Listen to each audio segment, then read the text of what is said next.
Hello everyone, నేను మీ doctor Sampada Surepalli, consultant gynaecologist and fertility specialist, Shri Satyavathi hospital, Nalgonda.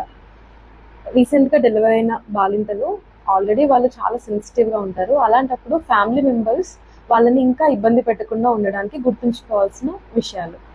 First thing, gender. బాబు కానీ పాప కానీ వాళ్ళు అనుకున్నట్టుగా పుట్టినప్పుడు, అంటే బాబు అనుకున్నప్పుడు పాప కానీ పాప అనుకున్నప్పుడు బాబు కానీ పుట్టినప్పుడు పదే పదే ఈ విషయాన్ని తల్లి దగ్గర ప్రస్తావించి వాళ్ళని ఇంకా కుంగుబాటుకు లోనవ్వకుండా ఉండాలి.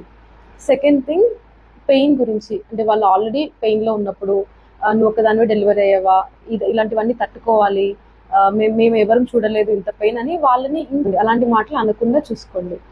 థర్డ్ థింగ్ ఏంటంటే ఫీడింగ్.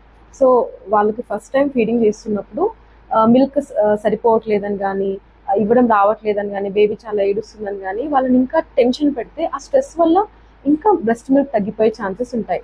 సో ఇలాంటివన్నీ వాళ్ళని ఇబ్బంది పెట్టకుండా చూసుకుంటే మనకి వాళ్ళ డెలివరీ పీరియడ్ అనేది, పోస్ట్ డెలివరీ పీరియడ్ అనేది బెటర్గా ఉంటుంది. Thank you.